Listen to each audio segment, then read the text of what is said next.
Assalamualaikum warahmatullahi wabarakatuh. Perkenalkan, nama saya Rian Muhammad Sampurna. Saya perwakilan dari kelompok 4. Di sini saya akan mempresentasikan tentang judul prinsip dasar struktur beton bertulang. Beton adalah campuran antara semen Portland atau semen hidrolik yang lain, agregat halus, agregat kasar, dan air dengan atau tanpa beban tambahan yang membentuk massa padat. Ini merupakan menurut Standar Nasional Indonesia yang tertuang dalam pasal 3 ayat 12. Sedangkan definisi untuk beton bertulang adalah beton yang ditulangi dengan luas dan jumlah tulangan yang tidak kurang dari nilai minimum yang disyaratkan dengan atau tanpa prategang, dan direncanakan berdasarkan asumsi bahwa kedua bahan tersebut bekerja sama dalam memikul gaya-gaya. Balok beton tanpa tulangan. Sifat dari bahan beton yaitu sangat kuat untuk menahan tekan, tetapi tidak kuat atau lemah untuk menahan tarik. Oleh karena itu, beton dapat mengalami retak jika beban yang dipikulnya menimbulkan tegangan tarik yang melebihi kuat tariknya. Contohnya, jika sebuah balok beton yang tanpa tulangan ditumpuk oleh sebuah tumpuan sederhana, dan di atas balok tersebut bekerja beban terpusat serta beban merata, maka akan timbul momen luar, sehingga balok tersebut akan melengkung ke bawah, seperti gambar di bawah ini. Sedangkan balok beton dengan tulangan adalah untuk menahan gaya tarik yang cukup besar pada serat-serat balok bagian tepi bawah. Maka perlu diberi baja tulangan sehingga disebut dengan istilah beton bertulang. Pada balok beton bertulang, tulangan baja ditanam di dalam beton sedemikian rupa, sehingga gaya tarik yang dibutuhkan untuk menahan momen pada penampang retak dapat ditahan oleh baja tulangan.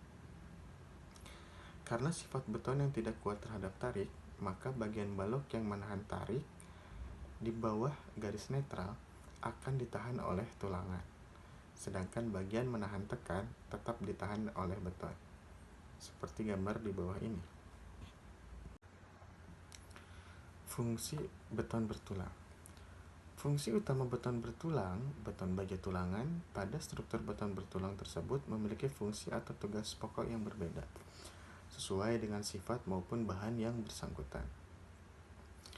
Untuk fungsi dari beton adalah menahan beban atau gaya tekan, menutup baja tulangan agar tidak berkarat.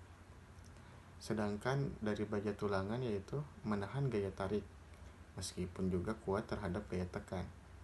Yang kedua, mencegah retak beton agar tidak melebar. Adapun untuk faktor keamanannya adalah dapat dipastikan bahwa suatu struktur yang direncanakan mampu menahan beban yang bekerja. Maka pada perencanaan struktur yang digunakan faktor keamanan tertentu, faktor keamanan ini terdiri dari dua jenis. Yang pertama, faktor keamanan yang berkaitan dengan beban luar yang bekerja pada struktur, itu dinamakan faktor beban. Yang kedua, faktor keamanan yang berkaitan dengan kekuatan struktur atau dari gaya dalam, itu disebut faktor reduksi kekuatan. Faktor beban atau faktor keamanan. Besar faktor beban yang diberikan untuk masing-masing beban yang bekerja pada suatu penampang struktur akan berbeda-beda, tergantung dari jenis kombinasi beban yang bersangkutan. Menurut pasal 11 ayat 2, agar supaya struktur dan komponen struktur memenuhi syarat kekuatan dan layak pakai terhadap bermacam-macam kombinasi beban, maka harus dipenuhi ketentuan dari kombinasi beban berfaktor sebagai berikut. Pertama, jika struktur atau komponen struktur hanya menahan beban mati atau dinamakan D saja, maka dirumuskan U sama dengan 1,4D. Jika berupa kombinasi beban mati D dan beban hidup L, maka dirumuskan U sama dengan 1,2D ditambah 1,6L ditambah 0,5A atau R. Ketiga, jika berupa kombinasi beban mati D, beban hidup L, dan beban angin W, maka diambil pengaruh yang berasal dari dua macam rumus. Rumus yang pertama, U sama dengan 1,2D ditambah 1L dikali 1,6W ditambah 0,5A atau R. Yang rumus yang kedua, U sama dengan 0,9D ditambah atau dikurangi 1,6W. Keempat, jika pengaruh beban gempa E diperhitungkan, maka diambil yang besar dari dua macam rumus berikut. Rumus yang pertama, 1,2D ditambah 1L dikali 1E. Rumus yang kedua, U sama dengan 0,9D ditambah 1E. Adapun istilah-istilah rumus-rumus yang saya sebutkan tadi adalah sebagai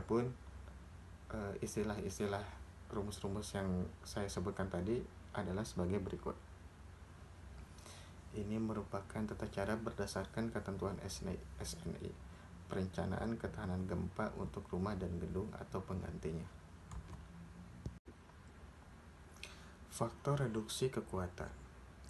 Kekuatan ketidakpastian atau kekuatan bahan pembebanan pada komponen yang dianggap sebagai faktor pengurangan kekuatan diberikan istilah V, yang nilainya ditentukan menurut pasal 11 ayat 3 yang berbunyi sebagai berikut.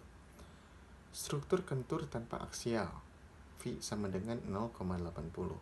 Yang kedua, beban aksial dan beban aksial dengan fleksibel, terdiri dari dua jenis, aksial tarik dan aksial tarik dengan lentur, V sama dengan 0,80. Yang kedua, aksial tekanan dan aksial tekan dengan lentur terbagi dalam dua. Yang pertama, komponen struktur dengan tulangan spiral atau sengkang ikat, V-nya adalah 0,70. Sedangkan yang kedua, komponen struktur dengan tulangan sengkang biasa, V-nya adalah 0,65. Yang ketiga adalah geser dan torsi memiliki nilai V 0,75. Yang keempat, tumpuan pada beton V sama dengan 0,65. Kekuatan beton bertulang. Menurut SNI 03-2847-2002, pada perhitungan struktur beton bertulang, ada beberapa istilah untuk menyatakan kekuatan suatu penampang sebagai berikut. Yang pertama, kuat nominal. Yang kedua, kuat rencana. Yang ketiga, kuat perlu. Kuat nominal atau RN diartikan sebagai kekuatan suatu komponen atau penampang yang dihitung berdasarkan kekuatan asumsi metode perencanaan sebelum dikalikan dengan nilai faktor reduksi struktur kekuatan yang sesuai. Yang kedua, kuat perlu atau RU diartikan sebagai kekuatan suatu komponen struktur atau penampang yang diperlukan untuk menahan beban terfaktor atau momen dan gaya dalam yang berkaitan dengan beban tersebut dalam suatu kombinasi beban U. Prinsip perhitungan. Hitungan struktur beton bertulang pada dasarnya meliputi dua buah hitungan, yaitu hitungan yang berkaitan dengan gaya luar dan hitungan yang berkaitan dengan gaya dalam. Prinsip hitungan struktur beton bertulang yang menyangkut gaya luar dan gaya dalam tersebut secara jelas dapat dilukiskan dalam bentuk skema di samping. Pemasangan tulangan beton. Yang pertama, pemasangan tulangan longitudinal. Fungsi utama baja tulangan pada struktur beton bertulang untuk menahan gaya tarik. Oleh karena itu, pada struktur balok, plat, pondasi ataupun struktur lainnya dari bahan beton bertulang selalu berusaha agar tulangan memanjang, dipasang pada serat-serat beton yang mengalami tegangan tarik. Keadaan ini terjadi terutama pada daerah yang menahan momen lentur yang besar, biasanya di daerah lapangan tengah bentang atau di atas tumpuan, sehingga sering mengakibatkan terjadinya retakan beton akibat tegangan lentur tersebut. Tulangan longitudinal ini searah sumbu bentang. Berikut ini diberikan beberapa contoh pemasangan tulangan memanjang pada balok maupun plat. Tulangan longitudinal pada balok tumpuan sandiro. Ada contoh yang kedua, tulangan longitudinal pada balok sederhana dengan cantilever. Yang ketiga, tulangan longitudinal pada balok dengan satu tumpuan. Dan contoh yang keempat, tulangan longitudinal pada plat level. Yang kedua, tulangan geser. Retakan beton pada balok juga dapat terjadi di daerah ujung balok yang dekat dengan tumpuan. Retakan ini disebabkan oleh bekerjanya gaya geser atau gaya lintang balok yang cukup besar, sehingga tidak mampu ditahan oleh material beton dari balok yang bersangkutan. Contoh pemasangan tulangan miring dan begel balok dapat dilihat pada gambar sebagai berikut. Jarak tulangan antar balok. Tulangan longitudinal maupun begel balok diatur pemasangannya dengan jarak tertentu, seperti terlihat pada gambar berikut.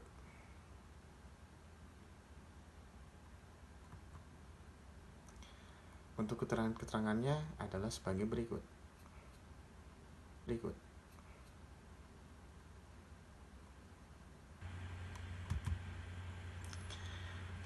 Yang ketiga, jumlah tulangan dalam satu baris. Dimensi struktur biasanya diberi notasi B dan H, dengan B adalah ukuran lebar dan H adalah ukuran tinggi total dari penampang struktur. Sebagai contoh, dimensi balok ditulis dengan B dibagi H atau 300 dibagi 500. Berarti penampung dari balok tersebut berukuran lebar balok dengan B sepanjang 300 mm dan tinggi H sama dengan 500 mm. Untuk keterangannya adalah sebagai berikut.